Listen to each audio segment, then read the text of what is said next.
Hello, I'm Greg Rose for PharmExperts.com. Today we're speaking with Dr. Remy Quirion, Professor of Psychiatry at McGill University and Director of the Douglas Hospital Research Center. Dr. Quirion, thank you very much for speaking with us today. Most welcome. One of the areas of interest in your laboratory is neuropathic pain. You've done a tremendous amount of work in this area. You have a poster at the Society for Neuroscience meeting this year that describes an enhancement of the synthesis of pain-related peptides, substance P and CGRP, by PGE2 in dorsal root ganglion neurons.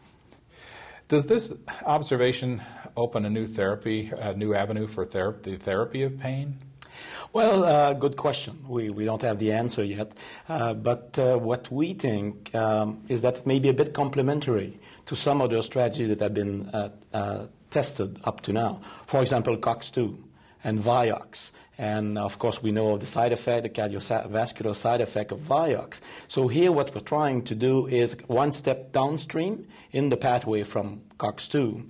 And one of the metabolites of the activity of COX-2, the enzyme, is PGE2.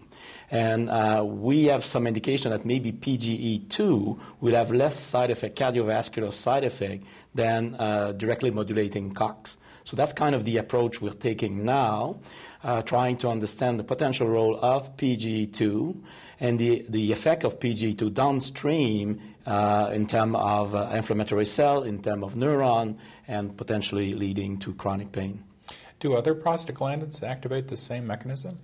Every prostaglandin, all prostaglandin that will act on what we call the EP1 and the EP4 receptor subtype may have similar effect. But PGE2 has a much higher affinity for both of these receptors than all other prostaglandins. So the likely candidate is PGE2. Yeah, that makes sense, actually.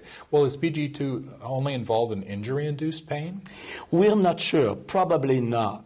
Probably a neuropathic type of pain, as well an inflammatory type of pain, cancer, chemotherapy-related pain. Probably PGE2 will have some role there as well, because you have PGE2, of course, on the dorsal root ganglia, on the sensory fiber, as well as inflammatory invading cell like macrophages. So most likely PGE2 acting on receptor located on these various cell types could modulate pain. Interesting. I mean, potentially a very, very useful mechanism to be investigating then. And there is quite a few molecules that we can play with from the pharmacological point of view to try to clarify the potential for PGE2-based type of therapy in relation to chronic pain. Interesting. Well, let me switch topics a little bit. Another area where you've made really significant contributions is in Alzheimer's disease. Recently, you've been studying the neuroprotective effect of polyphenols. What are the beneficial effects of polyphenols?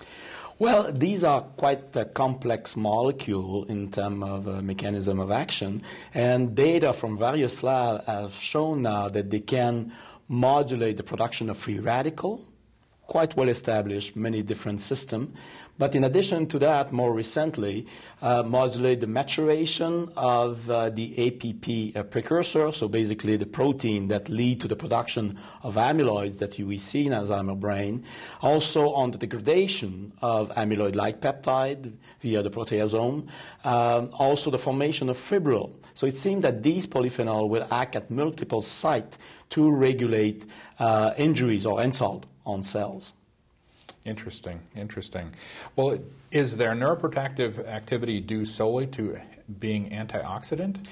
No, probably not. And that's maybe one of the areas that our lab, as well as others like Musa Yudim in Israel, have made major contributions. So, of course, you have the free radical scavenging properties of various polyphenol.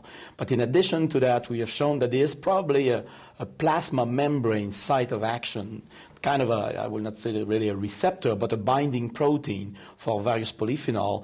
And by binding to this site, it activates various intracellular cascade. One that we are focused on is PKC, protein kinase C delta, seem to be modulated by polyphenol like resveratrol and tea, the green tea type of active molecule catechin. Actually, I'd wanted to ask you about the green teas, the green and black teas, and the neuroprotective effects. My understanding is that you have actually looked at these agents in cell culture protecting against amyloid-induced toxicity. Do you have any idea how these work? Well, there is probably various mechanisms of action in vitro and in vivo for both green and black tea catechin. It's the salt form, the galate form, that seem to be active. Certainly scavenging properties, free radical type of scavenging properties. But in addition to that, for the catechin, activation of PKC delta. Also, in relation to amyloid toxicity, interaction with the formation of oligomer and fibril. So it will slow down the formation of oligomer and fibril, reducing toxicity. So multiple site of action.